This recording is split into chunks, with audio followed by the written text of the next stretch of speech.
what you want, when you want it, where you want it. This is The Mesh. Footcandle Films.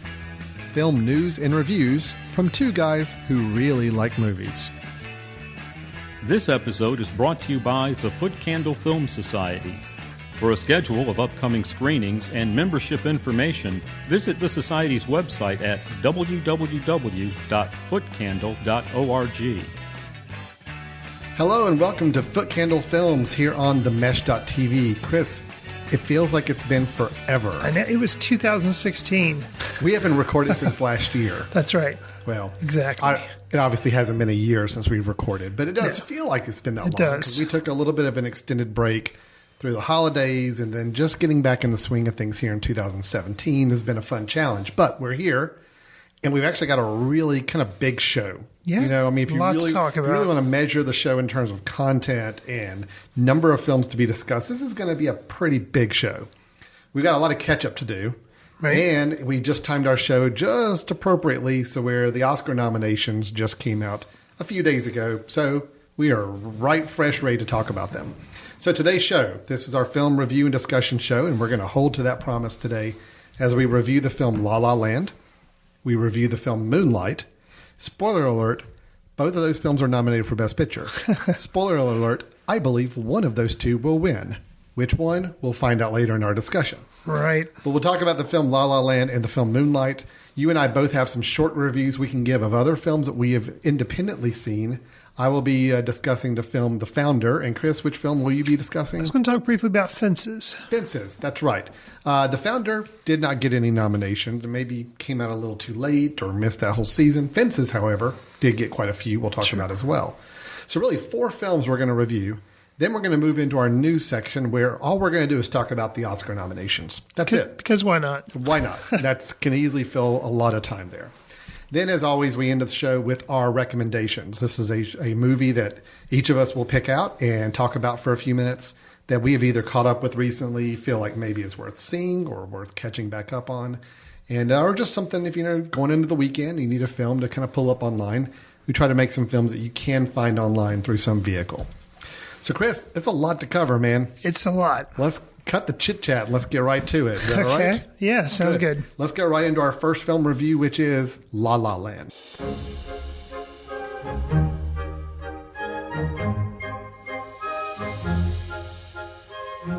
How are you going to be a revolutionary if you're such a traditionalist? You're holding on to the past, but jazz is about the future. Maybe I'm not good enough. Yes, you are. Maybe I'm not. It's like a pipe dream. This is the dream. It's conflict and it's compromise. It's very, very exciting. Someone in the crowd will be the one you need to know. Someone who will lift you off the ground. Someone in the crowd will take you where you want to go. Someone in the crowd will lift you. Someone in the crowd will take you flying off the ground. We've got someone ready to give up.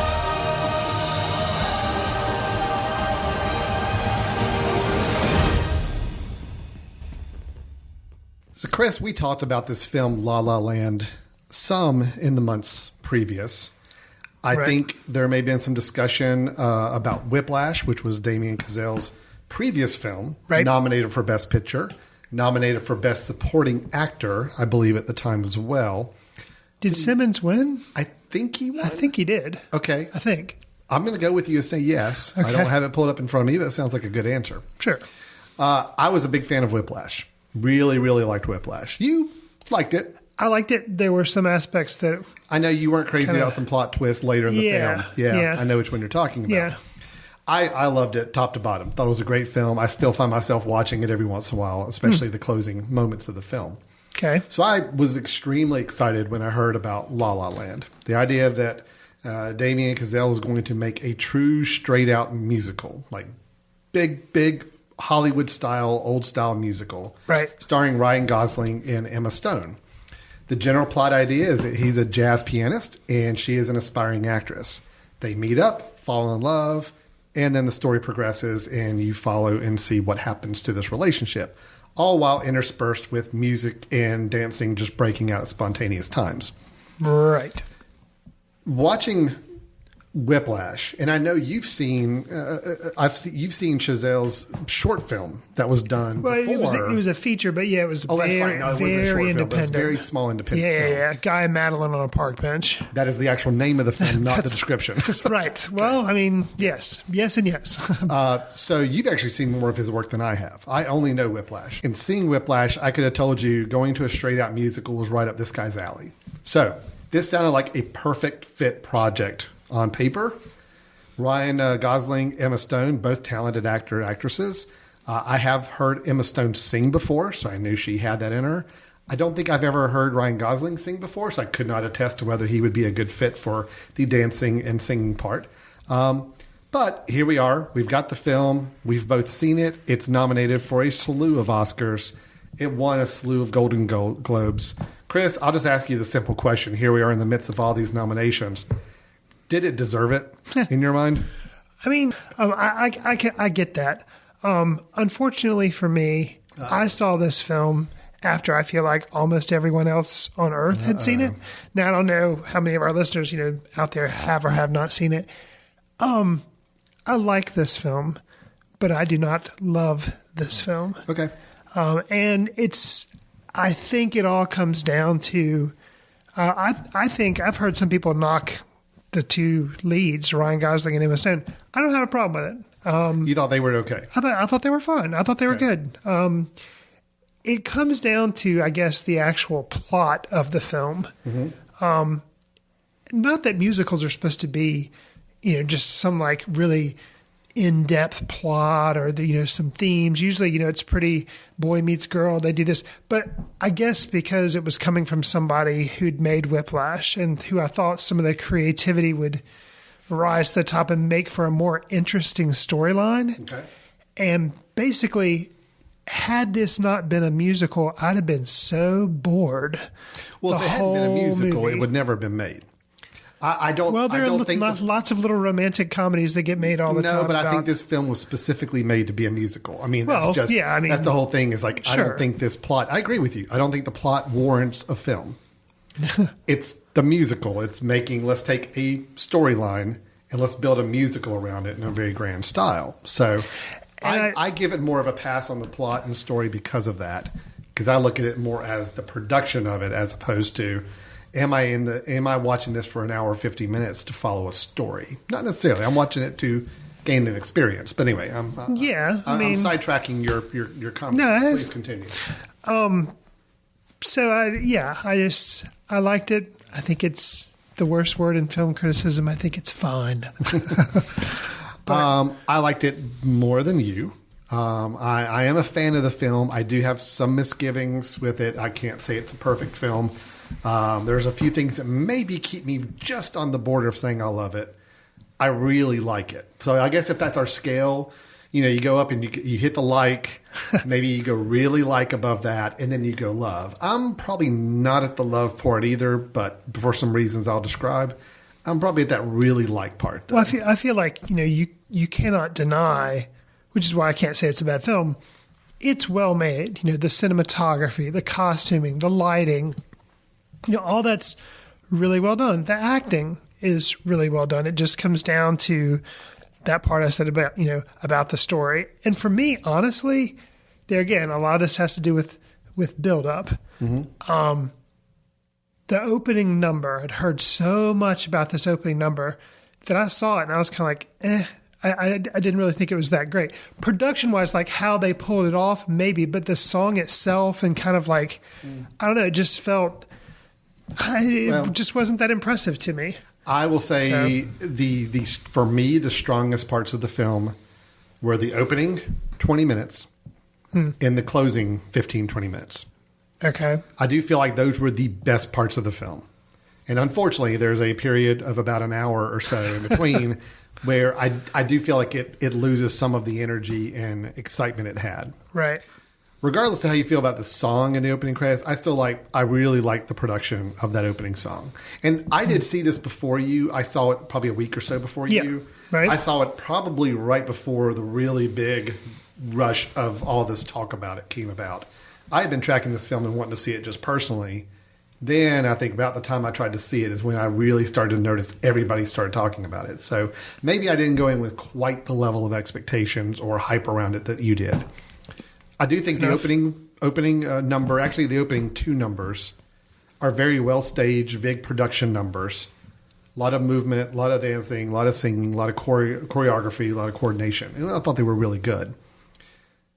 There's another musical scene about a third of the way through the film that I also think is really good. Just the two leads, Emma Stone and Ryan Gosling, singing and dancing, I thought was really good as well. After that point, there's a point where they start the relationship. It's fine. It's just kind of skips along for a while. There's nothing really, I don't feel like it has that same level of energy or creativity. Right. It actually loses a little focus, I think, of being the old style musical. It goes with a lot of montages and interesting things, but it kind of loses that whole, let's just break out in a song and dance, which I thought we really had in the first 30 minutes. Mm-hmm. It kind of loses that. It kind of goes into more of a traditional romance comedy story where music is just the supplement to what's happening as opposed to it becomes about the music. So that's where I lost some enthusiasm through the film. But then I do feel like the last 15, 20 minutes, which we won't go into details for spoilers, but the way the film wraps up with a fairly large, extravagant musical number that also ties in nicely with, I think, where the story ends, was a really nice ending to the film. It's not a cliche ending. It's not the ending I think people maybe would expect when they see the beginning of the film. And for that reason, I like it. I think it's a little subversive. I think I like the way it ended, and I like the production around that number. And when you really sit back and think about that whole last number, it's actually a pretty clever way to end the film. Yeah, so to try to, although I feel like I am the last person, so we shouldn't be worried about spoilers. I understand that there probably are some of you out there who haven't seen it. So we're dancing around spoilers, pun intended, because we're talking about a musical. First song didn't hook me at all. Yeah. So I was kind of bored. And I was like, okay, the musical, the music's got to catch you. And I've one of the negatives I can say about the film, I actually thought a lot of the songs kind of sounded the same. Actually, the first two, and granted, with the musical, you often have themes and you bring them back in and you hint at them, and that's kind of how you weave the music in and out. But the very first two, let's call it the overpass opening, and then the going to a party, for lack of a better term, those two had elements in it that were so very similar. I was like, what, is this one big, long, 30-minute or 20-minute song or whatever? So that, I think that was the problem, is that I expected to be grabbed from the very beginning, and I wasn't. And then I just kind of liked the movie, but what saved it from me just totally being disappointed, it being a complete letdown, I will say, was, and there again, to avoid spoilers, there's an audition number that Emma Stone gets to have her big part. That was really good for me. Yeah. And then the final bookend set piece that you're talking about, yes, both of those were really strong and also kind of really different in the music. It was creative. It was just, it worked from a production standpoint. I almost felt like the film by that point figured out, oh, wait a minute. Hey, we're supposed to be this kind of innovative, creative musical. Let's jack that back up again, because they really had lost sight of that for about 45 minutes to an hour. And so it kind of won me over at the end. Yeah. I will say something too, from the trailers that they showed, and it was interesting because my son, I tried to get the whole family to go see it. Yeah. And, how do you do that? Well, you show them a trailer. You lie to them. So, I said, oh, it's has music in it. And so I said, but it's supposed to be really cool and innovative. And I showed, the kids the trailer. My daughter, she loves theater, loves singing and all that. She's like, oh, yeah, I want to go. My son's response was, I'm just going to stay at home. It seems like they're just constantly kissing. Which then when I went back and watched the trailer, should have watched it before, I'm like, yeah, there actually is a lot of kissing in that trailer. And there's actually not that much in the movie, but it was funny. That's the thing he took away. It's like, it's nothing but a romance. They're just kissing the whole time. But one of the things from the trailer that he saw, too, that the City of Stars, that song, I'd heard little bits of that song, and I was expecting to just be blown away by that in the movie. And instead I was kind of like, huh. And I was expecting the kind of production number we got at the end for those two pieces. I was expecting City of Stars to really be the big thing, and it wasn't. And I don't know if it's a missed opportunity or just I don't know. Well, and that was one of those songs that was really featured kind of in that middle portion of the film that I felt like just didn't really work as well. And it's almost like, again, they there was magic in that first 30 minutes. They kind of forgot about the magic part. Right. Let's just weave in some nice musical moments every once in a while, but let's carry the story. And then at the end, it's, okay, yeah, we need to get back to that whole magic thing that we were doing for a while. We did that with the audition and then the closing set piece. So, yeah, that's my misgivings with the film, is I wish it carried through the same level of energy, which I really did like at the beginning and at the end. I wish it had carried that through more consistently, tone-wise, throughout the film. I think it could have done it, and maybe it would have made the plot, the simplicity of the plot, or not having the depth of the plot, not stand out as much if there had been more of those fantastical moments and kind of interesting energy at different parts throughout the film, as opposed to letting it be more dialogue and acting driven like it started to be. So, I really liked Emma Stone. I'm still not the biggest fan of Ryan Gosling. Yeah. Wow. I mean, I thought he was fine, but it just, I really liked him in The Nice Guys. I did too. Okay, I really like him in that. I think when he's trying to do all true comedy and true like a character, I think he's pretty good. Here, he still seemed to be, I'm Ryan Gosling, and I'm playing Ryan Gosling that just also happens to know how to play the piano and sing. That didn't work for me as much. Doesn't work for you. That's probably more of a personal thing for me. Fair. And then I thought the middle dragged with losing some of the magic that they really built up in that first 20, 30 minutes. I'm happy for this film because they committed to an idea. And I equate this, so may I roll with when I say this, but I equate this to what we saw with The Artist a few years ago. The Artist came out, and I will say, I thought The Artist was a good film. Was it Best Picture? Probably not. But it was a good film. And I liked it because they chose a conceit. We're going to do a silent film, just like back in the 30s and 40s, and we stuck to it. And they did it, and people loved it, and it won awards. This one, it's like, nope, we're going to do a musical. We do not have any films that come out these days where people just stop and breaking the song and dance. We're going to do that. And I'm really happy they committed to that concept. I wish it had been a full movie experience with that concept. Instead of where I felt like they were about 50, 75% there, But I think it's got the same kind of energy, and I've always got to applaud a film that's willing to do something a little daring and just throw it out there and try it, So, yeah, glad it's made. Wish I would have liked it more, but it's okay. Yeah. Well, that's La La Land. It is nominated for quite a few awards: Best Picture, Best Director, Best Lead Actress. Is Ryan Gosling for Best Lead Actor? Yes, he is. Okay, so you got both actor and actress. Yeah. Director, cinematography. Yes. Yeah. Okay. I mean, it's up. And it's got 2 songs, I believe, in original songs. So absolutely. It's covering all the major categories. Right. Yeah. Of course, we'll talk about our predictions on the Oscars when we get to our news section. We'll hold on to that. That is La La Land. I mean, I was joking with you the other day, Chris, that it's funny how a film like this that. When it first was announced, I mean, it's a pretty small little film, and I thought maybe it's going to be a very small independent production.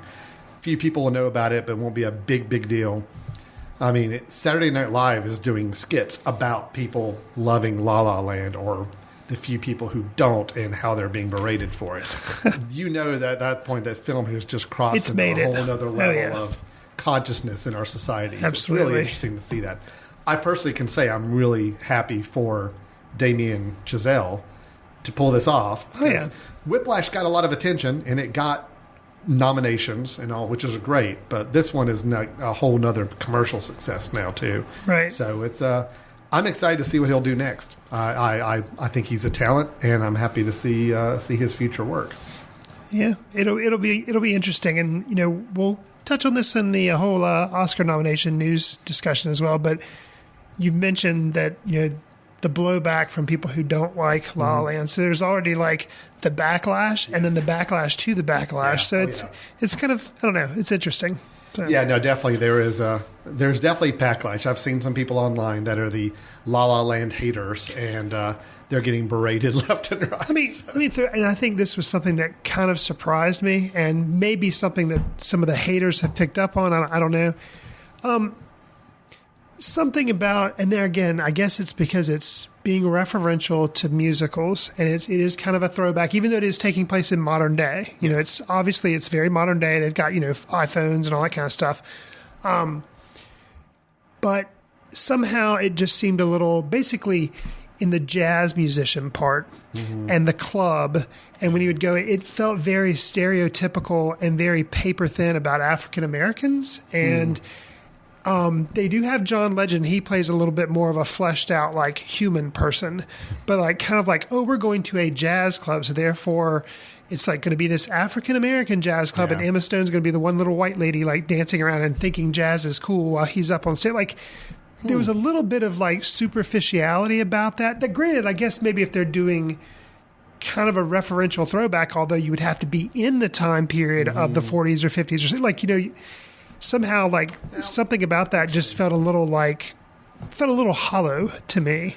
I didn't pick up on that, but that's interesting you said that. Like, I can look back and see how that could be seen that way. And it was, I guess, how they were portrayed. It's like, I don't know. It was just, I don't know. Something about it felt a little artificial. I mean, it's a movie. It's supposed to be artificial. But it just, that was another thing that kind of like nagged at me a little bit. But Interesting. All right. Well, that is La La Land. That's our feedback. I really liked it. Chris liked it. I thought it was okay. He thought it was fine. Fine. He gave the worst fine. word. He gave It's fine. The cinema review curse word of fine. Fine. So it is playing still lots of places. Got a much wider release especially after the award nominations. Yeah. And I'm sure we'll be discussing this film a little bit later in our news section. So with that, let's go ahead and move on to our next film review, which is an also highly nominated film that we'll be discussing during our news section. But let's go ahead and go through a review of it.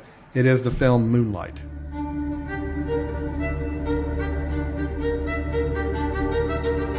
Who is you, Sharon? For a long time, try not to remember.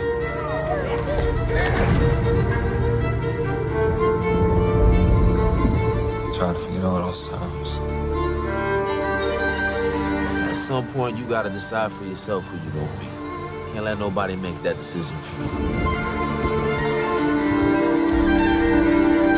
You gonna tell him why the other boys kick his ass all the time? What's wrong? I'm good.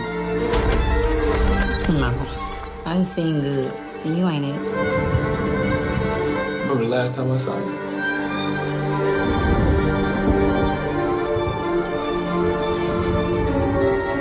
You're my only. I'm your only. No. You gonna listen. To who, Ma? Huh? To you? Who is you, man? I ain't seen you in like a decade. It's not what I expected. What did you expect?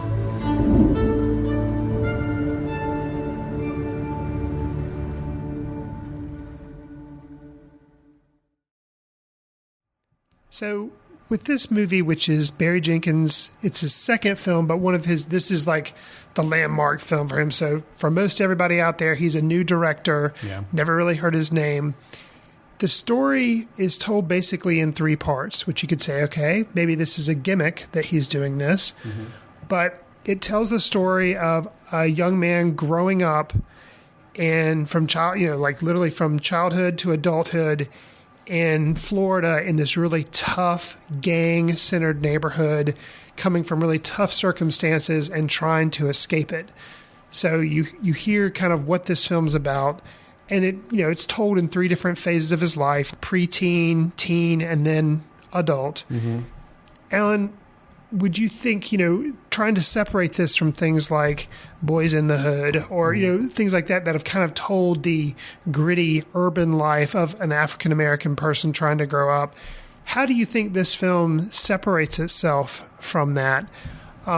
And what did you find unique about this film that maybe you haven't seen before on screen? And did you like it? That's the easy question. Yes, absolutely. I like this film. I will say what I think was probably the most interesting about it, to answer your question, is that it was a very real portrayal of someone going through some of the situations they are. Okay. It's not heightened. There's no Hollywood gloss to anything. yes, there are drug dealers, but they are humans. They have other emotions. They have parts of their personality that subverts our expectations of what Hollywood makes us believe. Okay, well, this person is a drug dealer, so drug dealers typically act this way and do these kind of things. And, the fact that we get introduced to a drug dealer in the very first scene, and within 10 minutes, you start to realize, okay, yeah, there's more to this guy than just being a drug dealer. And sure. When he turns out to be probably the most admirable person in the entire film, the whole film follows that same pattern of just subverting your expectations, I think, of what you're expected to see in a film like this. Right. I know there's a lot of people, even some of our members of our film society, heard the description, all that, and thought, oh my gosh, it's going to be this ultra violent, it's all about gangs and drugs and all that. It's not. No. I mean, it is actually a very grounded, yes, there are tough situations, but they're not extraordinary circumstances. They're not things that we just like, oh my gosh, I can't believe this kid went through this. Right. Yeah, this kid had some rough. He's got a mother that's a drug addict. He gets picked on a lot at school. He's dealing with his emerging feelings, realizing he's a homosexual. Right. But I mean, a lot of kids will go through that. These are somewhat common things in a lot of people's lives. Just the fact that they were able to capture this and ground it so much, but also subvert those expectations along the way where, here's a guy who starts to dress as he becomes an adult, starts to look more like the typical, I'm a drug dealer and I'm tough and I've got this hard exterior, but you find out he's really just a super sensitive, very emotional kid at heart.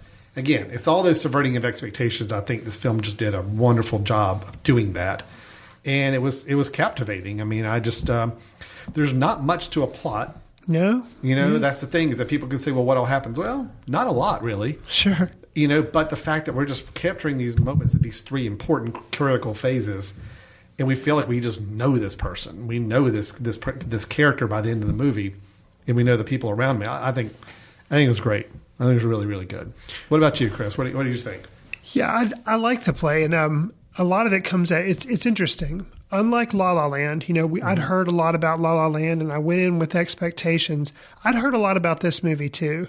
The fact that it was based on a play, and Barry Jenkins, and then McCraney, the guy who Jenkins is the director, and McCraney was like the writer of original play, but then they turned it into a screenplay, and they made this movie version of it. They both grew up in the same, I forget the name of the projects in Florida. It's like Liberty something. It's Liberty Square or something like that. Can't remember. But they both basically came from the same drug-addled, depressed area down in Florida. Mm-hmm. And so to know that coming in, that it's not like these are two people that are just Hollywoodizing what they think a story should be told. True. It was like, no, they were drawing on experiences from one or both of their childhoods. And that just, I don't know, it helped it to ring more true. But like you're saying, you just felt like what you were watching was a documentary. It just felt very real, and the way the conversations people would have. Mm-hmm. That being said, this movie is almost 2 hours long. Mm-hmm. And to me, it never felt like it moved really, really quickly. Actually, it was disappointing to me when I realized we were taking a time jump to the next phase. I'm like, oh, wait, that's it? That's all I'm going to know of 8-year-old, little, or the, I guess 14-year-old or however old he was. That was the disappointing part for me is like, oh, we're already skipping ahead. Right. And then it's like you get to the third phase. Oh man, we're already skipping ahead again. So you get into the film, you've got a fully formed character through 3 important phases in his life, but I could have done with more actually. So it was interesting. Well, the 3 actors that they got to play the 3 different phases of Chiron's life, the little boy, I thought he was really, really good. Very good. And you never know how much of that is Barry Jenkins just really good as a director, being able to get this performance out of the kid, or is the kid just that good on his own? You don't know. But either way, it was awesome to see on screen. Yeah. And then they followed that up with kind of the middle, or the teenage version of him, and he was really good. Interestingly enough, when it gets to the final incarnation that we get to see of him, you see this evolution where he is this toughened, you think, kind of drug dealer. Yeah. And I wasn't I was kind of like, huh. And I wasn't that impressed with him until he does get kind of a scene in a diner. And I was like, okay. Well, see, and that's intentional. Right. You know, the thing is, I almost heard an audible gasp from the audience when we cut to the third phase and we see him. He's kind of, you know, I hate to use this phrase, he's kind of what you would see as typically pimped out. I mean, yeah, got the big ride. The chains and all that, yeah. He's got the grades on his teeth. Sure. And it's just, everybody in the audience is like, oh. You know, it's like you didn't want him to be going that direction. And for the first 10 minutes that we see him, we're all like, yeah, do we really know who this kid is anymore? He seems so different. I tell you, there's a moment, though, where he gets a phone call from his childhood friend. And it's just, I almost saw a light switch off on him where he just became that kid again while he got on the phone. All of a sudden, he was shy and not quite knowing what to say, and just very much like the kid we've known for the first hour of this film. Right. And that's what I loved about it. It's like, okay, yeah. So even though he's felt like he's had to put on this hard exterior, he's still down deep the same kid. Sure. And even his friend calls him on that. We had a great conversation they have in his apartment at the end of the film. It's like, who are you? What are you trying to do? Right. And it's like he's asking him the same question the audience is asking. It's like, you know, what's going on? And we really just kind of get to know this character even better at that point. So I agree with you. I was a little disheartened when I saw that first part of the third phase, thinking, oh, I don't like where this is going. But then it's like, oh, no, this is real. You know, This is what he's now felt like he's had to be. And somebody's calling him on it now. And it's very real. So I was really very admirable film. Something that we've talked a little bit off air about, but I wanted to be sure I brought it up, was the cinematography and their use of panning. Yeah. They do it from you talked about that very opening scene.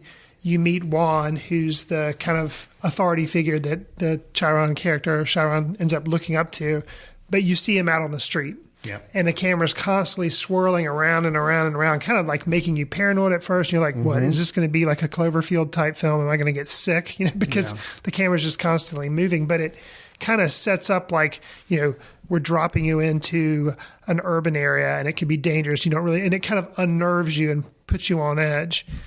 And they repeat that motif. There's a part where Chiron is about to get bullied and they kind of start the camera swirling again right there. That shot was scary. Yes, it was. Just the way, the bully is circling the schoolyard to decide who he's going to take care of next. Right. And the way he's pacing, they've almost got him like a panther walking through through the room and eyeing everybody, and the camera's just following in the circular motion. It's really intimidating. So, and then it was very subtle, but they did bring it in a little bit when at the end of the film, when he goes to meet his friend at a diner, they do a little bit of, it's not nowhere near as intense as it is now. Inside the diner. Yeah. Yeah. Mm-hmm. They do kind of a slow panning shot, and it's just kind of bring you back like he's not in his element anymore. But he's still trying to adapt and trying to figure out how he's gonna. Yeah, I can see that. How he's gonna act. Yeah. So I thought that was just really, really interesting. It is.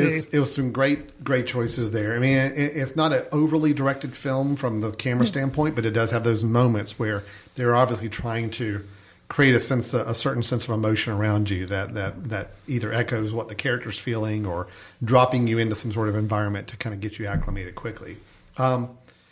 I just think, you know, the character himself, Chiron, Little, whatever names you want to call him. I mean, he goes by different names, goes by different phases. Yeah. It was just a very well-developed character. I just feel like we know more about this character, through this hour and a half, 2 hours, than we do most movie characters we spend that time with.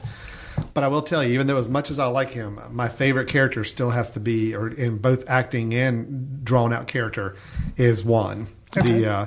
The initial drug dealer we met, the one who kind of befriends Little. Sure. And actually becomes a little bit of a father figure to him in that first phase. Played by Mahershala Ali, who I'm telling you right now, I'm really digging everything this guy's doing. He's been in House of Cards. Right. Really good in that. He was the main bad guy in the Luke Cage Netflix series. Really good in that. So yeah, I'm really liking this guy a lot, and he is so good in this film. Just there's a scene in that first portion, the young 8 to 9 year old portion. He has a dinner scene with Juan and with Juan's girlfriend. It's pretty amazing. That is just kills me. Yeah. The dialogue and the way the two react to each other.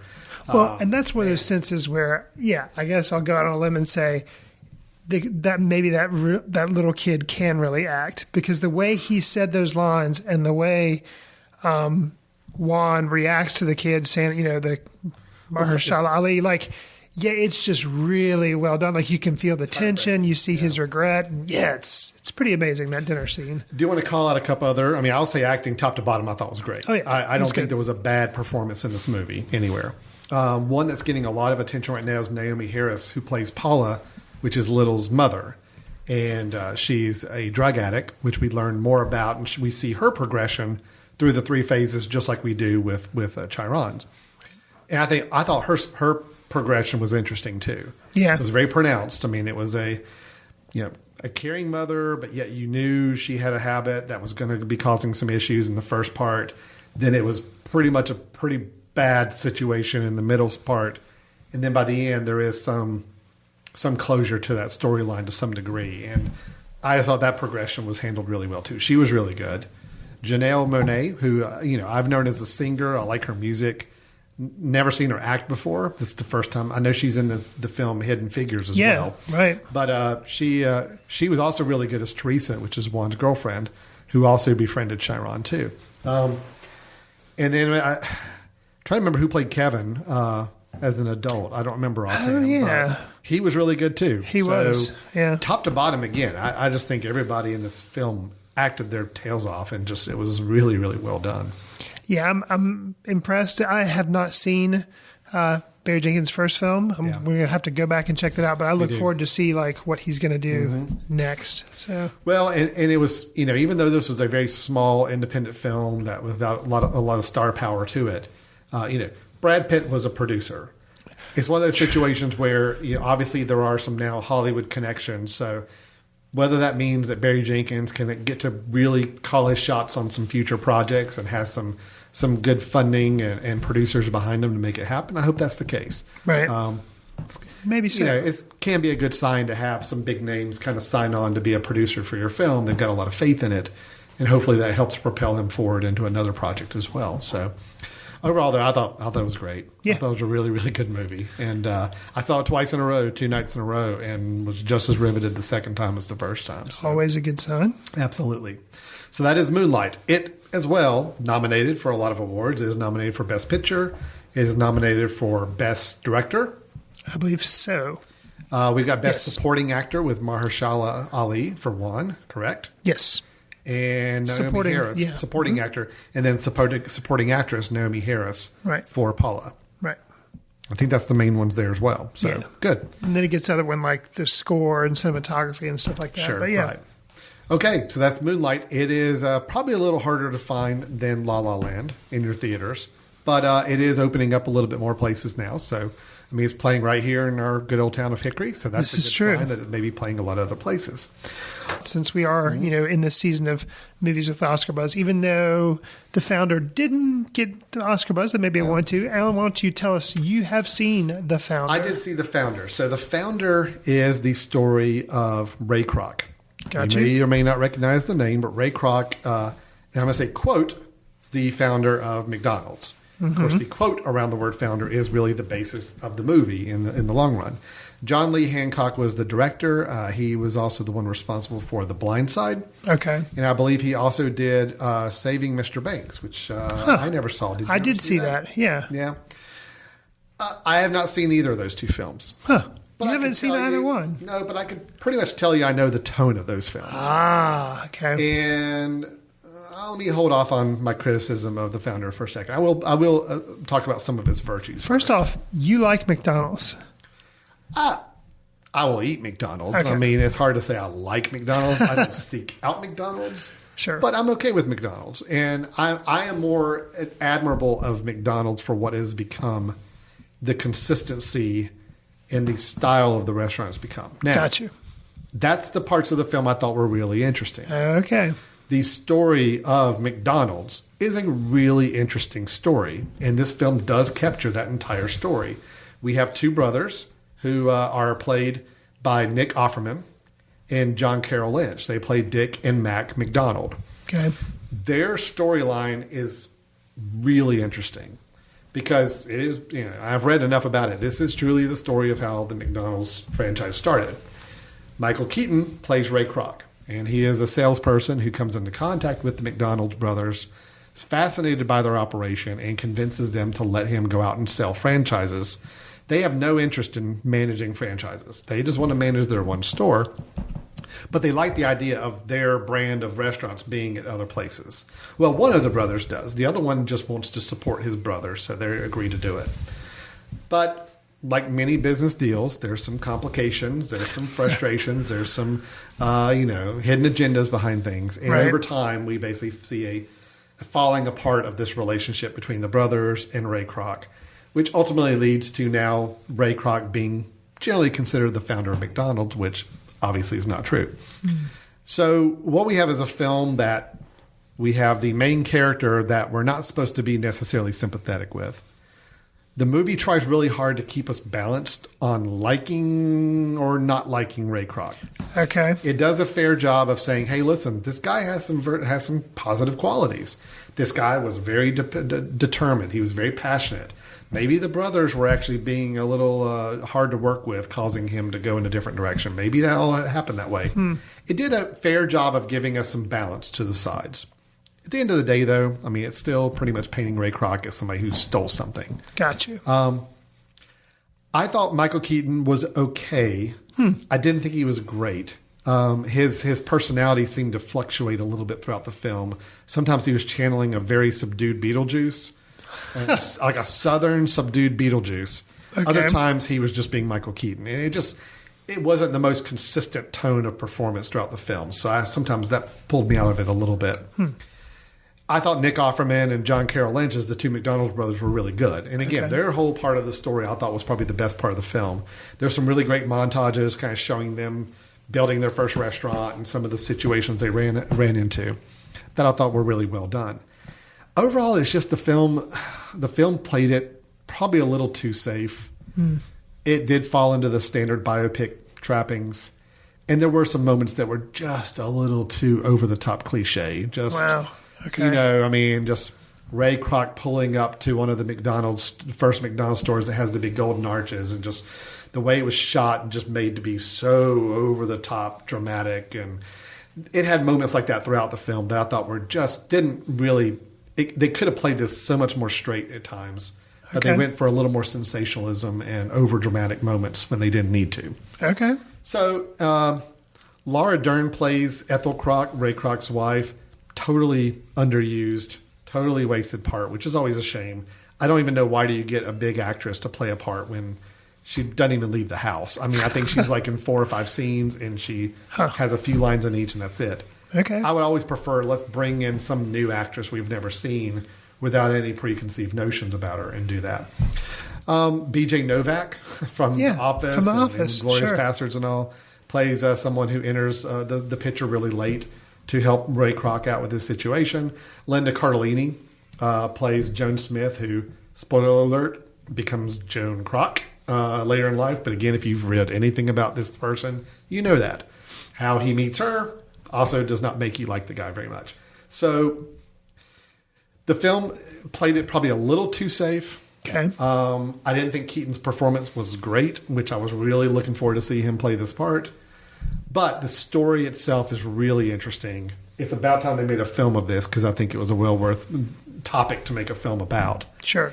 And I think it did a serviceable job of playing both sides. I think it could have maybe it would have been a better film if they would have made it polished, or not polished off, but left some of the rough edges and had it come down on one side or the other. Or no, I was okay. Did they make it be too nice? I just think it was probably just the cliche moments and the over the top moments that just made it seem more Hollywoodized than I guess I would have liked to have seen the story be. Okay. So overall, it was a good film. And if you have any interest in business, films about business, you like films, you're interested in the story in general, you like Michael Keaton, yeah, go see it. It's definitely a worthwhile movie to go see. But I can see why they probably pushed it a little further back and missed the award seasons. I don't think it would have been in the contention with it anyway. So okay, all right, interesting. So you've got a film that you saw and want to review as well, Fences, which has been nominated for quite a Yes. few things. Can you tell me a little bit about your thoughts on Fences? Yeah, Fences, it was kind of a passion project for Denzel Washington. He was in the play written by August Wilson, and Viola Davis, who was in the play but is also in this movie version. Both of them returned, kind of a passion project for Denzel Washington. He'd been working on it for a long time, like maybe 20 years or so. He also directs this film, which is the second film that he's directed. I can't even remember the first one. He did The Great Debaters. There you go. Yep. Okay. Never saw it. Fountain of Knowledge. Never saw it. But this is his second film that he's directed. And, he got nominated for Best Actor for a leading role for this. And I'll agree. He gives, Denzel Washington always gives a good performance, and sometimes he gives a great performance. And this is one of those that it's a great performance. Okay. It's a Daniel Day-Lewis and, There Will Be Blood type performance. It's a big performance. Sure. It's a very emotional performance at times. Do you think it was helped by the fact that he played this part on stage? I don't see how it couldn't be. Yeah. I think he's just very familiar with how to give this role. So he's how to not give like a this typical performance. actor that may be spending 6 months knowing this character. He spent years knowing this character. Like if you didn't know anybody, you'd say, okay, this is the only role Denzel Washington's ever played. He's done it so long on Broadway, and now he's he's getting to do it on film, but it's just so, for lack of a better term, lived in. Yeah. I feel like he and Viola Davis are both the same way. Like they just give these really powerful performances, and you're like, yeah, you can tell these people have acted opposite one another in these same roles. It's just like, need no rehearsal time. Let's just do it. So the strength of the performance is really strong. I will say, there again, we've talked about Moonlight, La La Land. For this film, I just liked it okay. Okay. And the reason behind it is I felt like, and this is, apparently I'm jumping on the bandwagon here, a lot of people's criticism is that it feels like a play. This film does. And I've never really paid much attention to that criticism before, but with this film, I definitely jump on the bandwagon with it. It was 2 hours and 20 minutes long. Mm-hmm. Oh, wow. The acting was good, but a lot of it is just dialogue between people having, domestic arguments or just, making really strong statements. And it's a lot of talking. There's not a lot of action. And I don't know, it felt very stagey. And, it's, when you put on dialogue from a play, like Glengarry Glen Ross, that was a lot of dialogue. But the way they shot it, the cuts they used, it was more dynamic. Yeah, it did not come across as a stage play. Glengarry Glen Ross did not. Even though it was based, it's all talking easily done on stage. Right. So I admire the performances. I thought it was good, and maybe it comes from, this is only his second film, and he just wasn't able to translate energy in the performance into the camera to make it more dynamic, to make it more moving. Or maybe he wasn't willing to change some things to make it more. It was, to sum it up, it was very dramatic, but not cinematic. Okay. That's the problem. So interesting. Well, it poses an interesting question to me. How do we evaluate a film that is stagey? It is. Sure. It is basically just consisting of people talking and people in a set piece and a limited number of set locations, and they're talking. Yeah, basically it was inside his house and the backyard. Yeah. And that's basically, so it's very limited location-wise, too. Yeah. So, okay. Well, I think for some people that it may resonate better, because I think there are some people that probably just want to focus on the story and the acting. Yeah, sure. And I think if you're looking at this to say, I want a little bit more from my theater experience, I want to see more creativity with the camera, then it sounds like you're not going to get that here. So it's pretty static from that standpoint. But you're saying the acting was really good. Yeah. Okay. And let me briefly, because I kind of glossed over this. The story is about a working class African American father who's trying to raise his family in like the 1950s, and he has had disappointments in his life. Mm-hmm. He wanted to be a big baseball player, didn't end up working out for him. His son is coming up, and he looks like he might be a big football prospect. So there's some jealousy. The father's being supportive, he loves his son, or there's this whole conversation in the backyard about, does he love him or does he just provide for him? And there's all this pent up aggression and everything. And it's very interesting. It's a lot of family dynamics. It's very kind of tough to watch. So good for acting, but just somehow in the overall delivery of it didn't make for a very dynamic movie, but it's good acting. So I would encourage people, if they're wanting to see good performances and stuff, go for it, but don't expect a dynamic movie, I guess is what I'm saying. Fair enough. So that is the 4 films we've reviewed then. So it's a lot. 4, there are ones that you can check out in different phases of release. But 3 of the 4 are ones that we'll be mentioning here in a moment as we talk about the Oscar nominations that were just released earlier this week. So with that, let's take a quick break. When we come back, we are going to talk about the Oscar nominations. Chris and I are going to kind of go through them, kind of give you quick notes on our thoughts on them, and then we will end up the show with our recommendation of the episode. Stay tuned. This is Footcandle Films here on themesh.tv. We'll be right back. We'll get back to your show in a moment. Just a reminder, you're listening to The Mesh, an online media network of shows and programs ranging from business to arts, sports to entertainment, music to community. All programs are available on the website as well as through iTunes and YouTube. Find out more at themesh.tv and give us feedback on what you like. And now, as promised, back to your show. Hello and welcome back to Footcandle Films here on themesh.tv. As a quick reminder, you are listening to this podcast on the mesh.tv website or through your podcast player or wherever you may have gotten it. The key to this whole thing is that this is what we call a podcast, which means, yes, it's an audio program, kind of like a radio program you can listen to. The difference is that you can actually subscribe to it. Imagine a DVR for your internet web player or internet radio. The idea is you decide what shows you want to subscribe to. By subscribing to a show, you make sure that every new episode of that show is delivered to you, not hand delivered. Chris and I haven't figured out how to get hand delivered to all of our listeners, but you do get it downloaded to your device of choice. So, for example, if you have an iPhone with the podcast app, you can subscribe to the show, and then that way, every time we put out a new episode, you open up your podcast apps, voila, it's there waiting for you, already downloaded. You listen to it at your leisure. It's a way of making sure you don't miss anything as you go forward, and you're always getting pushed the new episodes we put out. The Mesh.tv is a website that showcases all of the shows on the Mesh Network.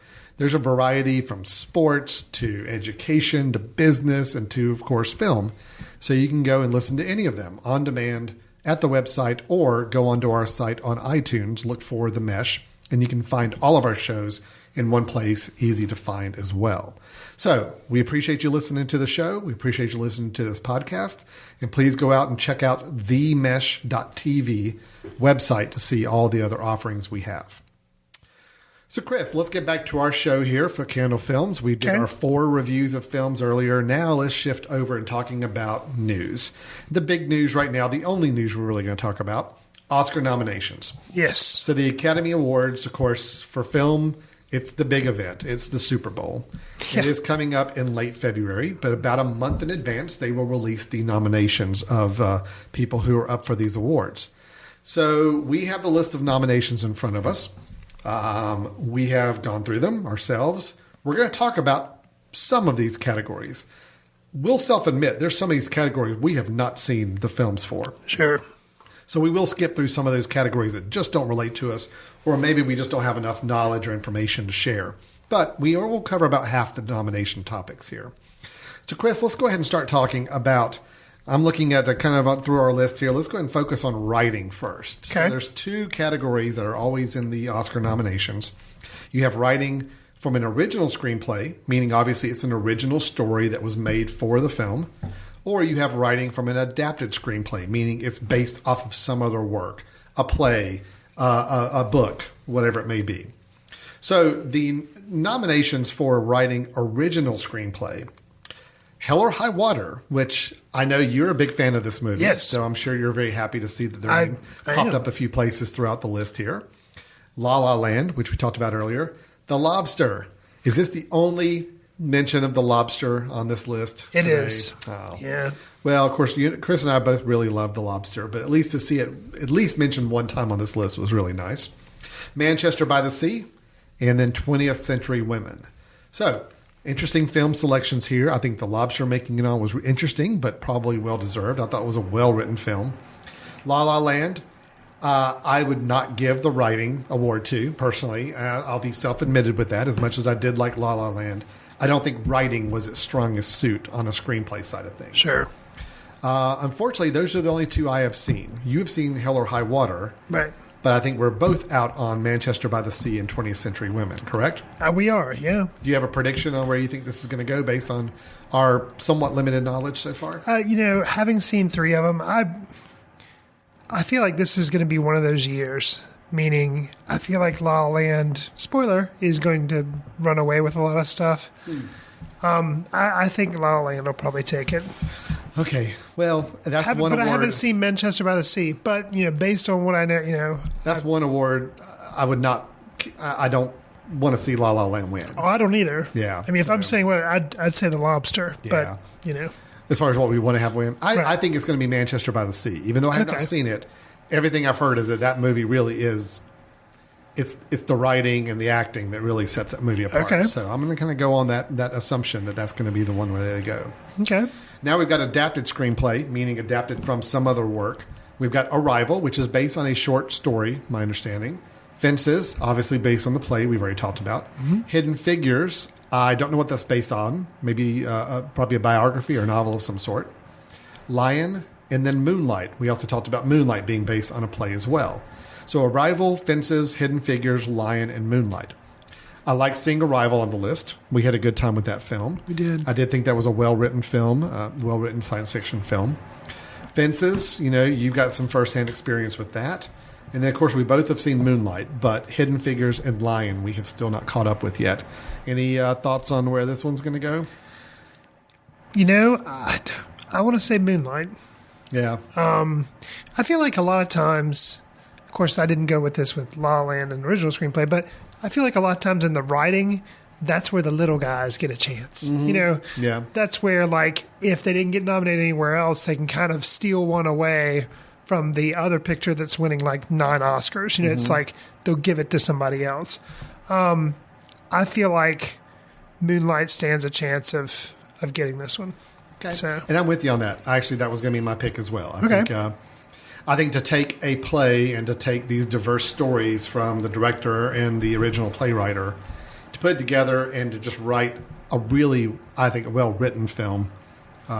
Great dialogue, great acting, but also just the way it was broken into 3 parts and the way the segments worked. That was all writing, and I thought that was really well done. So, great. Let's skip on to music, original song. Okay. That's okay with you. Absolutely. We have two songs from La La Land: Audition, The Fools Who Dream, and City of Stars. We have one from the film Trolls, which is Can't Stop the Feeling. We have from Jim, the James Foley story, which I'll admit I know nothing about. I know nothing about that as well. But it's a song called The Empty Chair. And then from Moana, the Disney film, How Far I'll Go. So, Chris, I'm curious to hear your thoughts on this. Well, I'm this song usually like one jumps out at you and you're like, oh, that's the one that's totally going to run away with it. And it's usually, like the song from the Disney movie. However, La La Land being a musical, you got to go off the strength of your songs. I felt like they were, okay. But the one that, if I had to pick a La La Land song to win, the one that I would want to win would be Audition. Yeah. Because I feel like it's a much stronger song and carries a lot more weight of the themes of the film and et cetera, et cetera, et cetera. But I don't know. You always hear that sometimes when 2 things are nominated from the same thing, they cancel each other out. Right. And if that's the case, then I think How Far I'll Go from Moana will do it. How Far I'll Go, was that the one written, co-written by... Lin-Manuel Miranda, the guy from Hamilton. Yeah. So obviously that's got a little bit of weight behind it as well. Right. And it's a good song. I personally think it's going to be City of Stars. Oh, yeah? Even though I was also with you a little underwhelmed by that song, everybody I've talked to who's seen the movie has mentioned that song. So I just think it's in the trailer. It's in the zeitgeist right now. I think people are just talking about it.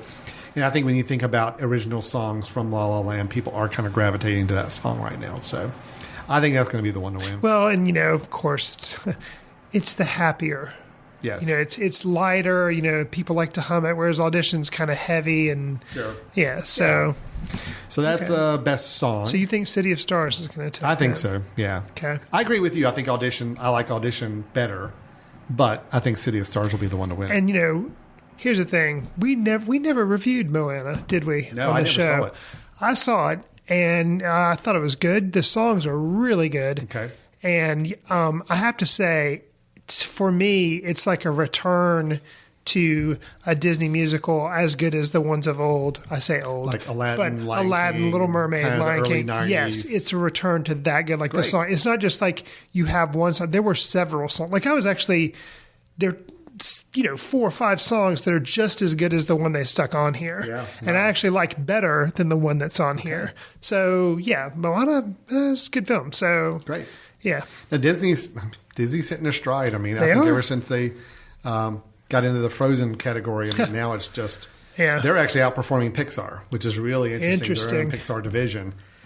Finding Dory. Well, we'll get to animated film in a moment. Finding Dory, the second biggest grossing film of the year, and the second highest Pixar grossing film ever, and didn't get nominated for Best Animated Film. So interesting times for Disney and Pixar right now. Yeah. Foreign language film. Unfortunately, I've only seen one of these, and I Same only here. know of 2 of them. So this is going to be over the next 30 days my mission to try to see Try to these. get as many of them as possible. We have Land of Mine. Unfortunately, I don't even know which country these are from.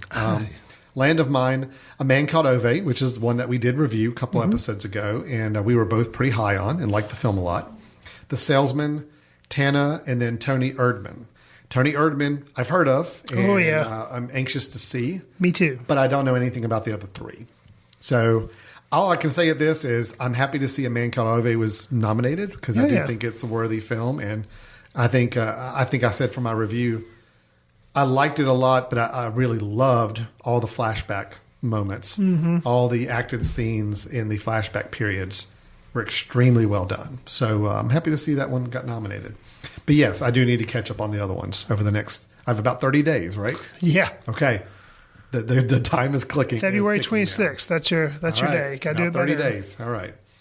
Let's move on to documentary feature. So this is an interesting category. I'm a big documentary fan. I'm always really interested in where this is going. This was really interesting for me this year. And how many of these have you seen, Alan? I've seen none. And that's what's disappointing about it because I've seen some good documentaries that were not nominated. And we've reviewed some on the show. Yes. Yeah. Most notably, Tower. That's probably my biggest disappointment. The Tower did not get nominated for Best Documentary. I knew it was going to be a stretch for it to win Best Documentary, but I at least thought it would get nominated.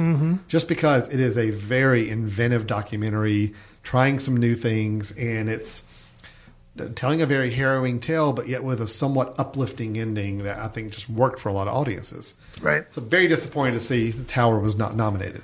The ones that were nominated, Fire at Sea, I Am Not Your Negro, Life Animated, OJ Made in America. Let's talk about that one in a moment. Okay. And then 13th, which is the one that went straight to Netflix. Correct. Anna DuVernay actually handled that one. And, she made Selma, and this is So a Netflix documentary in the list, which is interesting. An ESPN documentary in the list with OJ Made in America. Even more interesting about OJ Made in America, it is how many hours long? Dude. I mean, at least 10, right? 8 to 10 hours? It's something like that. It's a series. I have seen it. And it was released as a series through ESPN. Right. But they have now treated it as one complete documentary. One huge long movie. It's at least 7 hours, I think.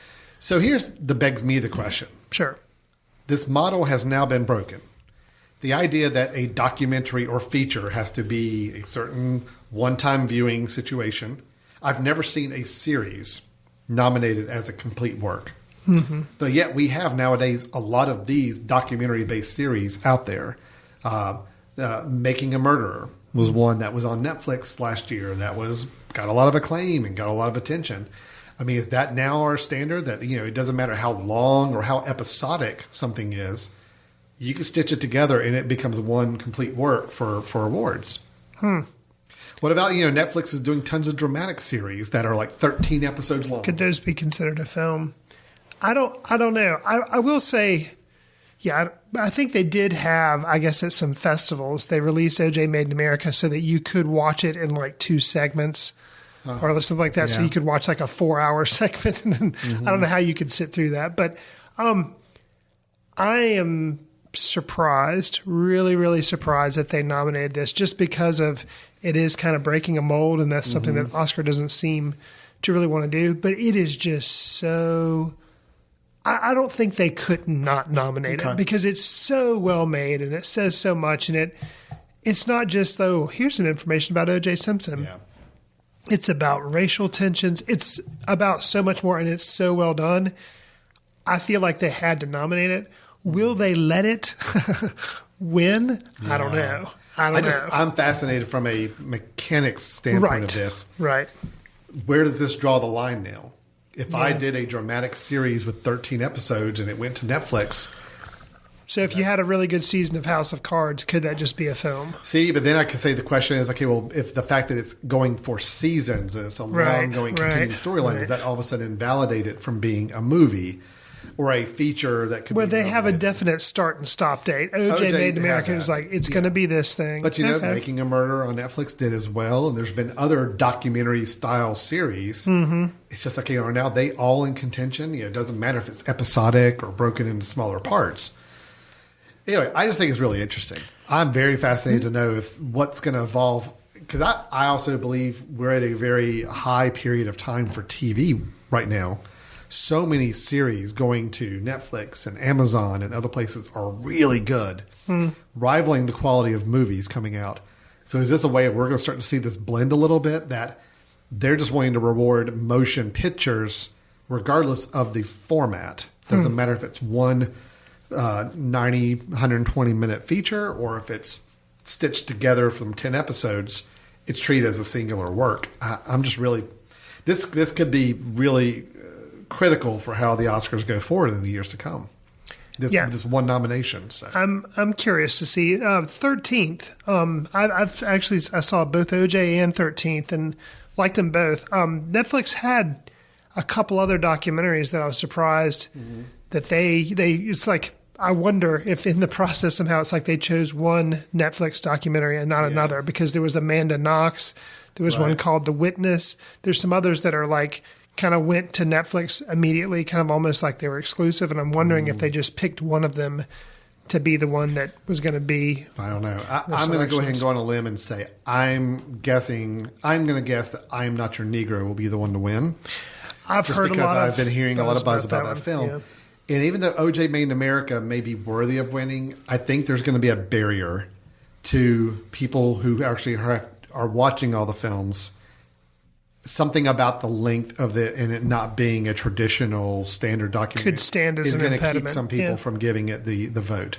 So I think I Am Not Your Negro is the most recently released too. And didn't it just? I mean, it's probably been at festivals, but I think it just started hitting some bigger cities being released recently. Exactly. So, but yeah, I've heard a lot of buzz about that. I have too. So I'm gonna make my guess, even though unfortunately I have not seen it, but that is one I'm going to guess could be the one to walk away with it.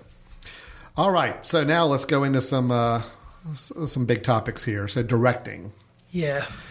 We have directing. We have Arrival, which is Denis Villeneuve. I'll let you handle that one. Sure. Which, very happy to see. A lot of times I say how sad I am that it's like all the movies that I liked didn't get any Oscar nominations. So I talk about a bunch of movies and guess which ones when I don't really have like a horse in the race. Yeah, I'm kind of surprised to see Arrival there. Well, Arrival got a lot of attention. We'll be mentioning it another time here in a little bit. It's crazy. Hacksaw Ridge, Mel Gibson. So Mel Gibson back in the Academy picture after taking a little hiatus for a while. Yeah. He is now nominated for directing for Hacksaw Ridge. And we have La La Land, which was Damien Chazelle, we already mentioned. Manchester by the Sea, which is Lonergan? Kenneth Lonergan. Lonergan, there you go. And then we have Moonlight, Barry Jenkins, we already mentioned as well. Really interesting to see Arrival on there, but I'm very happy. I do think it was an extremely well-directed film. Mm-hmm. Hacksaw Ridge I've not seen. Cannot attest to it. Here's the thing. I haven't either. Yeah. From buzz that I'd heard, it seems very dismissive, but like I say, I haven't seen it. It was an okay movie. Yeah. And it just seems like The reviews directing were fairly was mediocre. Yeah, and it wasn't that it was directed poorly. It's just there wasn't anything that stood out of it. So when I saw that Hacksaw Ridge, there I was kind of like, really? That kind of that really surprised me. And we're going to be mentioning it a couple more times too, which also surprises me. Yeah. That's probably my biggest surprise. I think Arrival was my biggest pleasant surprise. Right.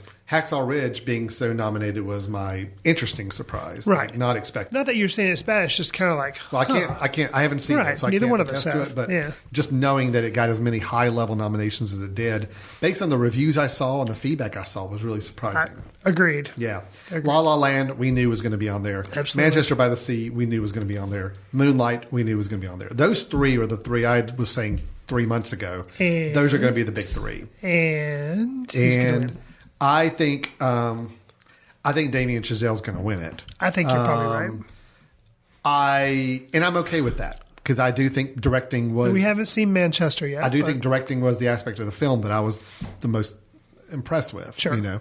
So just the production of the film and choreography and making it work and making the style work. That's a director. So I'm happy with that if he wins. I am. What about you? You think that's going to be it? Yeah, I think La La Land will win, probably. I agree. I think this may be kind of the start of some of the landslide. I agree. Cinematography. We have almost exactly, 3 of the 5 same names. Arrival, also on cinematography, which again, nice surprise. Yeah. La La Land, somewhat expected. Lion was one that, you and I have not really spoken about. I don't think it's even been mentioned in our podcast at all. Mm-mm. It's really one that's just kind of snuck in there, and all of a sudden it's getting all this attention. So I have not seen it. I haven't either. Moonlight, once again. And then Silence, the only nomination for Silence, the Martin Scorsese Martin film. Scorsese, We Hardly Knew Ye. Yeah. And that one, I think that just didn't hit a lot of critics' buttons when it came out. And there again, it's kind of like, I think a lot of them give the stamp that I gave to La La Land. They just said it was fun. Yeah. They weren't, they didn't say it was bad. They just were like, okay. So cinematography, granted, I've only seen the trailers and production stills. It does look like a beautiful film, but we haven't had a chance to see it. It hasn't shown up anywhere near us. Hasn't really kind of hit our radar yet. So really, really odd, the latest Martin Scorsese film. And to go from, was it Wolf of Wall Street was his last one? I think so. It showed up at the local multiplex, but it was there for like a week. Did it? Yeah. I totally missed it. Yeah. Man. Well, to go from Wolf of Wall Street to an extremely religious theme movie, it was quite an adjustment there. So yeah. So cinematography, who's going to win this? I think La La Land. Spoiler, maybe Moonlight, but I think La La Land. I think Moonlight would be a great surprise. You're right. Yeah, but La La Land, I think, is going to win this one. Okay. Yeah, not enough people have seen Lion, so that's a no-go. So we have animated feature film. This is where I mentioned already. No Pixar movie. Finding Dory was a sequel, and generally the Pixar sequels have not been ones that have been nominated, other than the Toy Story films. Toy Story ones, right? But we have Kubo and the Two Strings. We have Moana, the Disney film. My Life as a Zucchini. Never heard of it? Just fun to say. Yeah. The Red Turtle. I have not heard of that one either. Mm-mm. And then Zootopia, the other Disney film. And Alan, how many of these have you seen? None of them. See, I've been skipping out on animated films. My kids still actively like to go see animated movies. My kids are beyond the animated films now. So I have seen 3 of the 5. Okay, so you saw Zootopia, you saw Kubo, and you saw Moana. Correct. And what's your choice on who do you think is going to win? Because it will be one of those 3. Yeah. It's really interesting. We've got 2 Disney ones. We've got Moana and Zootopia. Mm-hmm. I think they would probably go with Moana over Zootopia just because it's not only a good movie, but it has all the music behind it too. If you have a movie, right, it's a grander movie because not only is it funny and everything that Zootopia is as well, but it also has the music pushing it. So, but the problem comes in, the little child that could is the Kubo and the Two Strings. It's an interesting that, they've got a lot of visuals. They've got a lot of the production that they put into it. Like it's really, They did some really creative, cool stuff. So I could see how that could maybe sneak in there, but I think it's probably going to be. I think it'll probably be. Well, Moana. Moana is my Your selection. pick. That's who I think is going to get it. Just it's got the Hamilton connection behind it. Right. It's got the music. It came out later in the year. Zootopia True. came out really early. In the year. Yeah. Which we'll mention. That's a problem with another film that we're going to talk about. I just here think a in little bit. general that Moana is going to take this one. So. Right. Actually, we're not. So I'll go ahead and mention it because Yeah. we skipped over the one category that Poor Hail Caesar was actually even nominated Was it for. And that was production design. Yeah. Poor Hail Caesar. Man. It's suffering the Zootopia problem. Yeah. Is that, and if Michael, what's his face, the guy from The Founder, Keaton. but yeah, Michael Keaton. Had he been amazing in The Founder, it wouldn't have mattered because next February or next January, nobody would have remembered Well, that. that's why they hold films Right. that they don't think are going to get Oscar buzz until later after the year. Which that's what I think is such a shame with Hail Caesar. Yeah, it came so out way too early. good. Too early. Yeah, and it just didn't connect with the audience either as much. Although I've seen it a couple times now. It's on HBO now, so I've gotten to watch some of the scenes over again and show the family some of the scenes. And I will say this about Hail Caesar. I think some of the scenes in Hail Caesar are some of the best Coen Brothers scenes in quite a while. I think some of the scenes in Hail Caesar are some of the best Coen Brothers scenes. Period. Ever. Okay. Yeah, ever. I think they're close on that. There's like 3 scenes in particular I could list off and say, yep, those No are Dames. classic. No Dames. Come on. The word to so simple. Yes. And then the discussion about the depiction of Jesus. If you boil it all down, The Alan, depiction if of you God, boil it all down, that's the Coen Brothers' career in one movie. Yep. You have discussion of religion and putting it in this movie and making light of it. Okay, that's Coen Brothers. Yep. Then you have the Oh Brother Where Art Thou with like musical songs, and you have that in No Dames. And then you have, what was the other one you pointed Just out? the Twice so Simple, like making fun of how somebody speaks. That's like Fargo. Like that's their career in one Those 3 movie. scenes were just, I could watch those 3 scenes over and over again. And here's the thing. I just wanted them to be, we'll get to this in a second, I just wanted Best Picture nomination. No way it's going to win, but I just wanted them to be thrown a bone. My only issue with Hail Caesar, I just don't feel like it was a great complete film. There were so many ups and down moments of it. Yeah, where it I see was some that. great scenes stitched together with some, not so interesting moments. I think if it had just been a little more of a complete film, I think it would have racked up a few more and been released later in the year. Right. I do agree that the February release. Yeah, everybody forgets. And like Aldenreich, who's not even a nomination for Best Supporting Actor. That's shame. I love his performance in that film. Right. So great. Shame. All right, let's move on to the acting. So actress in a supporting role. I think, Chris, this is probably the most interesting category. It's kind of a tough one. It is a tough one, and I think there's probably 3 of these actresses that could take this one very easily at this point. We have Viola Davis for Fences. Strong. Yep. Naomi Harris for Moonlight. Also very strong. Yep. Nicole Kidman for Lion. I think that one, I don't think that's going to happen. I doubt it. I mean, again, I haven't seen Lion, but I'm just saying there's no buzz around it. You and I haven't seen it. There's not a lot of buzz, and I don't think a lot of other people have seen it. Yeah, so that kinda hurts. Well, yeah, I don't think that's going to happen. Octavia Spencer, Hidden Figures, is getting kind of some momentum right now, too. Sure. Hidden Figures in general, I think the fact that it showed up so many times on this nomination list, it's really surprising people. Michelle Williams, Manchester by the Sea, I had heard a lot of buzz for earlier when the film was first coming out. It's really waned since then. Sure. So I think this is between Viola Davis, Naomi Harris, and Octavia Spencer. I really think it comes down to Viola Davis or Naomi Harris. That's the 2 I think, personally. And between the 2, I'm having a hard time deciding who it's going to go to. You know what? There again, not the biggest proponent of the movie, but I think it'll probably go Viola Davis. I'm going to go have to Naomi say. Harris on Moonlight. All right, we'll split.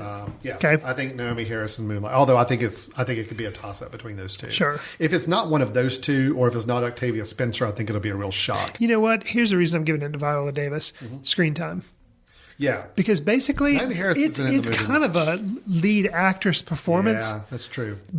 And a lot of people, I think there's a lot of buzz about this. Which category is she going to be? And they shunted her to the supporting role. Yeah. So because of that, it's like, dude, she's the one Denzel's yelling at. I mean, Right. it's like, it's that kind of thing. So Yeah, I'm going to go with her because of that. Okay. So here comes the second most interesting category. I think the whole actress categories are fascinating this year. A lot of strong performances. Good stuff there. Yeah, yeah. So Isabel Huppert for Elle, which is a Paul Verhoeven film I have not seen. Haven't seen, have heard about it. I definitely want to see the film. Ruth Negga for Loving, which was a nice to see that film get one nomination, but it did get something. Sure. Natalie Portman for Jackie, which was a very highly acclaimed role that the film hasn't caught on as much as I think people were expecting. Her performance. Yeah, her performance is getting a lot of talk. Yeah. Emma Stone with La La Land. And then Meryl Streep for because Florence she was Foster in a movie Jenkins. this year, she got a nomination. What film was Meryl Streep in? Oh, okay. Put it on the list. Don't get me wrong. I love Meryl Streep. Good. But, it's just like, it's funny. Well, again, I have not seen the film, so I can't attest to whether it deserved to be on the list or and I'm not. sure she's great in it. So, So, actress in a leading role. Here's my thoughts. Okay. It's not going to be Meryl Streep. No, it will not be Meryl Streep. It will not be Ruth Negga. But when whoever wins, they'll thank Meryl Streep. Absolutely. Yes. Yeah, okay. I know that people are saying, it'll be Emma Stone because it's La La Land. I don't think it will be. I'm saying it's going to be between Natalie Portman and Isabel Huppert. I think Isabel Huppert's going to be the surprise. Really? I actually think she could win this thing. I think that's going to be one of those. I think she did. Did she win something at Cannes for this? Yes. She won something for this. She's won awards for this already. Okay. And I think I'm going on a limb. That's going to be my risky pick for the Oscars, but I think she's going to win it. I agree. I think Streep's out. I think Stone's out. I think Stone's like way out, actually. Yeah, because she was good in La La Land, and I thought she was a good dancer and singer, but I didn't think it was really an acting showcase. Right. I'm not saying Natalie Portman could probably win. That's like a light. Like, okay, pretend Natalie Portman had not been in Black Swan. Pretend she hadn't been in Star Wars. She does this role, and Jackie would have been like, "Holy crap, who is this person?" Yeah. And it's one of those life-changing, when you think of Oscar performances, Daniel Day-Lewis, Jack Nicholson type performance. I haven't seen it, but from what I've heard and stuff, like, that's the takeaway from this film is her performance. It's just like, wow. I think she's the favorite going in. Yeah. But I think it's going to be one of those where you're watching the cutaways of all 5 of the nominees and they call it Isabella Huppert. And she freaks out. Everybody's like surprised. Okay. So that's I'm going to call it right there. I don't know. That could be cool. Yeah, I think the actress categories are great because there's so many good roles in there that I think it's going to be some interesting choices. Agreed. On the actor, I don't feel like it's quite as intriguing. Oh, we'll get there. Okay, but actor in supporting role. Sure. Mahershala Ali from Moonlight, Jeff Bridges for Hell or High Water, which is great. It is. Lucas Hedges for Manchester by the Sea. I don't know Lucas Hedges, and I haven't seen the film. Dev Patel for Lion, which I thought was great to see his name in there. Again, I haven't seen the movie, but I'm glad that he's come back from Slumdog Millionaire and he's doing something besides Best Exotic Marigold Hotel sequel movies. Agree. So absolutely interesting to see him there. Yeah. Michael Shannon for Nocturnal Animals. What's interesting here is that another supporting actor from Nocturnal Animals won the Golden Globe, and that was that Aaron Taylor. Oh, Aaron Taylor Johnson. Yes. Yeah. He was nominated and won Best Supporting Actor for Nocturnal Animals at the Golden Globes. Interesting. Michael Shannon got nominated for the Oscars. I think just because I don't think Michael Shannon's going to win. I don't think Dev Patel's going to win. Agreed. And I don't think Lucas Hedges is going to win. I think this is Mahershala Ali right away. I would agree. I'd love to see Jeff Bridges win because I think it's Jeff Bridges, but it's Jeff Bridges. But it's...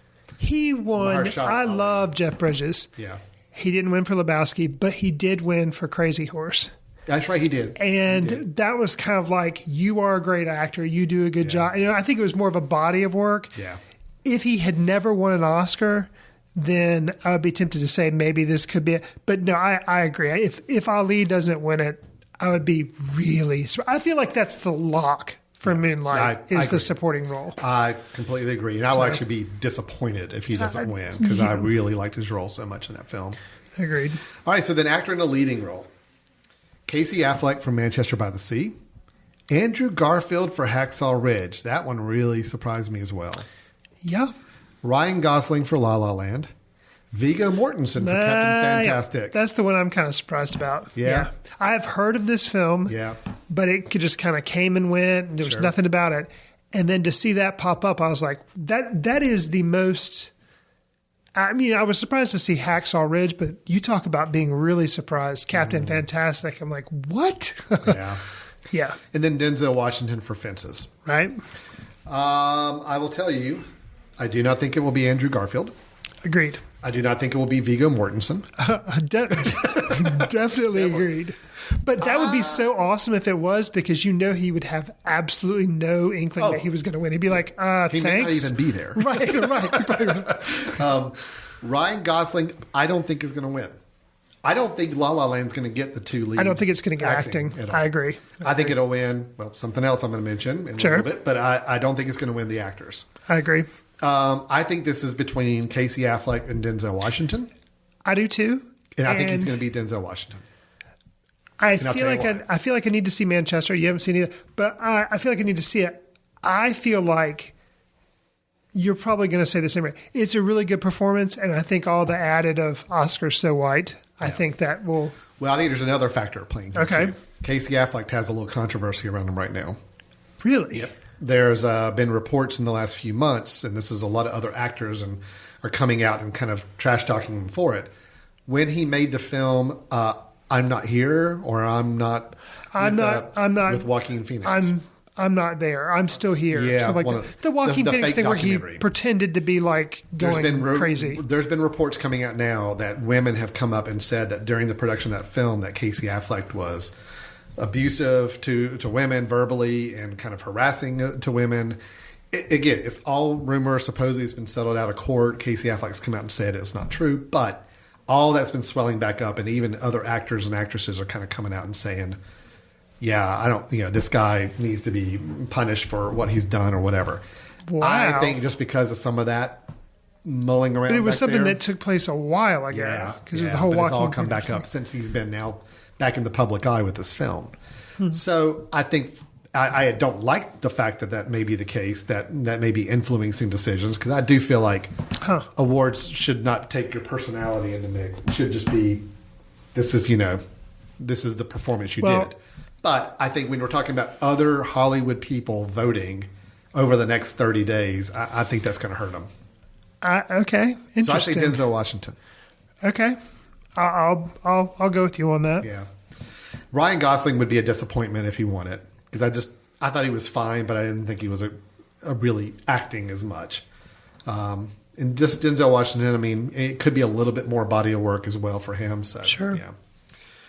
Okay, so that leads us to the last award, Best Picture. We have 9 nominees this year. No, 3, 4. Yeah, 9 nominees. Which, speaking of the whole Casey Affleck and controversy surrounding, I am surprised that there's not a 10th on here. But I'm not surprised there's not a 10th on here, which has happened before. They have had 10 nominees for Best Picture. Yeah, what's your thoughts on that? But controversy because of Birth of a Nation. Oh, Birth of a Nation, man. There again, it was at Sunday. It was this time. It was this time last year. You're right. Excuse me, overcoming my cold. But came out of Sundance, huge hit for Nate Parker. It was like, this is going to cure the Oscars. It's going to be next year. It's going to be a Best Picture nominee lock. And all these people were like, oh, it's so amazing. And then controversy. It's gone. It's nothing on here now. Yeah, man, nothing. You're right.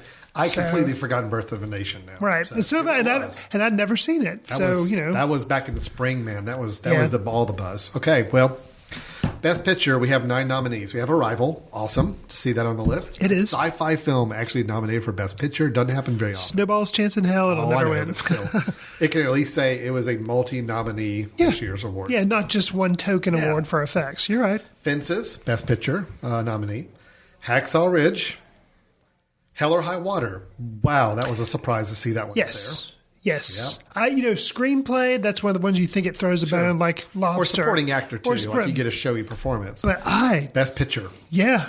Good for Hell or High Water. Yeah. Hidden Figures, which I've heard is a fine film, is a good story. I think it's just getting a lot of attention because it's got all the right elements together. Sure. It's kind of mixing history and, John Glenn passing away recently. You kind of tie space all that program in. stuff, yeah. Yeah, it's great. It's a great story. I think it's a great timing for the movie to come out like it did. Sure. La La Land. Lion, again, one of those kind of just snuck in there and not a lot of attention, but it's there. Manchester by the Sea, and Moonlight. I could have told you 3-4 months ago that La La Land, Manchester by the Sea, Moonlight, and probably Fences would be on this list. Agreed. The other 5 are somewhat surprising. Yeah. Arrival, Hacksaw Ridge, Hell or High Water, Hidden Figures, and Lion. Yeah. I don't think any of those 5 will win. So I think let's just focus our energy on the 4 that probably have a good chance. I think La La Land, Moonlight, Manchester by the Sea, and Fences are the 4 that are still in contention in my mind. I think it's going to be La La Land. I agree. I think this is the year. I feel like Moonlight should win, but La La Land will win. So, yeah, if it's almost like if they could announce a first runner up, I'd be like totally cool if I knew Moonlight was the first runner up and La La Land was the top. I'd be happy with those 2. Sure. Moonlight would be a surprise. I'd be okay with it. If it's anything besides those 2, I probably will be. I'd be disappointed and surprised. Yeah, sure. I mean, I do think La La Land is a worthy film of winning Best Picture. I do. When I look at overall Best Picture, best total package of a film, I feel like it's deserving of it, and I feel like Moonlight's deserving of it. So we'll see. We shall see. That's the Oscars. It should be really interesting. I mean, a lot of people say this is a really good year for film. I agree. I think there have been some really good quality films here. Yeah. And the fact that there's been a couple left off that we thought early in the year were going to be on this list. The fact that there's 2 or 3 that snuck on this list somehow we had no idea about. And there's still good 3 or 4 quality films that we feel like could be contenders. That's a good outcomes. Yeah, agreed. So February 26th, we'll be recording an episode shortly afterwards, I'm sure. Kind of talking through what worked, what didn't work with the awards. And we'll look forward to chatting about that then. Whew. Let's got one more part of the show. We do. Recommendations. Let's go ahead and do it. So this is the part of the show where Chris and I both recommend one film that we think you ought to check out, or if you're not familiar with, maybe you should give it a watch when you have a moment. And typically we try to make sure these are films that you can find on iTunes, Netflix, Amazon, somewhere, so you can actually watch them from your own home. Chris, why don't you tell us your recommendation? It's available on iTunes, and I think you can get it Amazon as well. But this is my counterpunch to La La Land. It's Moulin Rouge, 2001. Yes. When I think, granted, it was 2001, so now we're talking this thing's 16 years old. Wow, that's crazy. But when I think of a modern musical that came out that was really innovative and just kind of off the wall and out there, I think of, and it was successful. I mean, it did pretty well. It's got Ewan McGregor, Nicole Kidman, Baz Luhrmann, who has kind of disappeared. He's doing a series for Netflix now that I haven't seen. He's doing is it The Get Down? The Get Down, I believe is the name of it. I haven't seen it. Right. It's gotten, I think, okay reviews. Mm-hmm. But he did Romeo and Juliet movie. Yep. He did Australia, which was after Moulin Rouge, which was a disaster. I fell asleep during it. So I can't say I tried to watch it. But Moulin Rouge, man, it was amazing. I really liked it. It's like that's your to make up for what you felt La La Land was missing. So, right. And honestly, if I'm being honest, I think going into La La Land, I knew it wasn't going to have, kind of the hysteria that Moulin Rouge had, because that's not, he was rooting this in reality, like in LA, Mm-hmm. But I thought it was going to have more of that energy. Yeah. So and I did feel like it had it at the beginning. The middle part, I agree. Moulin Rouge carried that energy the whole film throughout. It was just kept me interested. 5 minutes was very energetic. So I agree with you, and I still say the rooftop dancing song with Nicole Kidman and Ewan McGregor to your song, and then the melody of love songs, I thought just great, wonderful. It's good stuff. It's a really, really good film. So if you liked La La Land and you've never seen Moulin Rouge, I would definitely recommend you check it out. A little more trippy than La La Land. Absolutely. But it's absolutely good to watch, fun to watch. So what is your recommendation? I'm looking forward to this. Well, I have a hard time saying recommend. It's a really well-made movie. Huh. But boy, is it not fun to watch. Oh. We need to talk about Kevin. I ended up watching this. Mitch, I was sick at home. I noticed on Letterboxd that you had caught up with this, and I was like, wonder what brought that on. It's just on my Netflix queue, and it just sounded really interesting, and I wanted to check it out. This is Lynn Ramsey wrote and directed this film, and Tilda Swinton, John C. Reilly, and then Ezra Miller. Ezra Miller is... we'll be seeing him, a lot more of him. He was in the Wallflower teen movie. Perks of Being a Wallflower. Yep. And then he is the new Flash coming out in the Justice League movie. Okay. He's done some other small films as well. Boy, this one's tough. But I'll tell you what, it is a really, really well-made movie. Okay. I just have a hard time even really describing too much about it. Basically, John C. Reilly and Tilda Swinton have a child. And this child it's the closest that you could have to showing a child that was the child of Satan, but yet be real. Like, it's not over the top and it's not gratuitous. It's just child has real issues. Wow. Almost from birth. Oh. And it goes to some really dark places. Wow. With this. But what's interesting about the film, is I'm not selling it very well. I realize that. It's a very harrowing film. It's tough to watch. I was kind of speechless after the end of it. What's impressive to me is the film is told in so many different time periods. Like when we first are introduced to the film, I have no idea what's going on because it's jumping through so many different time periods that you're trying to piece it together in your head. What's happening from a chronological order? It starts to make sense after a while. But it's a tough film. Tilda Swinton's really good in it. John C. Reilly's good. That's kind of a little bit of the oblivious father to what's going on. Ezra Miller is just scary. But it's a tough film, especially given in light of school violence incidences and mass shootings. This basically plays into that storyline, and it's a really tough watch. But it's a very, very well made film. It got marketed a little bit as a thriller mystery. It's not.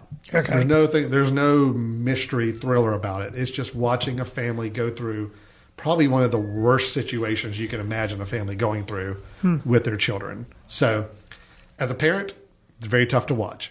If you're not a parent, you have children, it's probably a much easier watch. And I can see that. Worth watching just from a filmmaking standpoint. But boy, oh boy, it was tough. So I had a hard time saying it's a recommendation, but I do have to give credit where credit's due. It's a well-made film. So, yeah. We need to talk about Kevin. It's on Netflix, so you can watch it for free, and Amazon and iTunes and so on too. So, all right. Well, that is our reviews and our discussions for the episode. As we said, we had a big episode. We crammed a lot in. We hadn't put one out in a while, so we thought we'd give you an extra bonus. La La Land, I'm at the really like. Chris is at the it's fine category. Moonlight, we both really like. Probably in that love category, pretty close to that as well. The Founder, it's a fine film to watch if you're interested in the topic, interested in the subject matter, and just a really big Michael Keaton fan. But it just didn't hit all the right buttons for me to make it a great film. And then you talked about Fences, which acting-wise, you were really giving a lot of compliments, but film-wise, it was okay. Sure.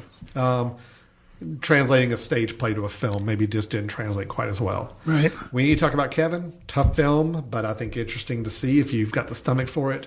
And then you also talked about on your recommendation, Moulin Rouge is kind of the supplement to La La Land if you're needing something a little bit more than what you felt like you got from La La Land. All the nominations, obviously, we'll be talking about it after the end of February to see how we did, see if there were any surprises or if it kind of plays the way we're expecting. Should be a lot of fun. Whew. And we did a lot in an episode. We did. Good deal. Chris, people have listened to us. Obviously, if they stuck with this whole episode, congratulations. Thank you very much. But if they have more they want to talk to us about in addition to what we've already talked about, how would they get a hold of us? You can drop us an email at info@themesh.tv. Tell us what you liked, didn't like, a movie that you have heard of that you want us to hear of or talk about on the show. You can do that. Leave us a note there. You can also go to the website that Alan mentioned, themesh.tv, which has all of our past episodes as well as bunches of other episodes and podcasts put out by the Mesh Network. Alan and I are both on Letterboxd. That's where I was stalking Alan and saw that he watched We Need to Talk About Kevin. We need to talk about Kevin. That's where I had seen that he'd watched that. We put we kind of try to keep up with diaries on there. Sometimes we put little mini reviews. You can kind of follow us on that too. Also, I would be remiss, we are taking submissions for our Footcandle Film Festival, which will be September 22nd through the 24th of 2017. Yes. So please, check us out. That's footcandlefilmfestival.com. You can find out more information there. Yeah, we're really excited. It's going to be a great third year. That's right. Our big three. The big three. So, this is if we were speaking in trilogy terms, then, some could say that if we were doing the Star Wars original trilogy, the first one was classic. Right. It just has a high standard. Some may say that the second one we elevated a little bit, maybe the better. I personally like Return of the Jedi, so I'm okay with it being the third As film. long as we're not Revenge of the Sith. That's what we need to... Some people may say don't let us be the Ewoks version of the festival, but Right. I like Return of the Jedi. Return of the Jedi is still a good film. Yeah. As long as we don't go Godfather 3. Godfather 3 or Revenge of the Sith, if you go to the other set of Star Wars movies, yeah, sure. We're going to try to avoid that the best we can this Absolutely. year. All right. Well, that's our show. Thank you so much for listening. We always love to hear back from our audience, so please let us know if you got any questions or thoughts. And we will be back in short order within the next few weeks with another episode talking about some other films and reviews and news. So thanks a lot for listening. See you in the ticket line.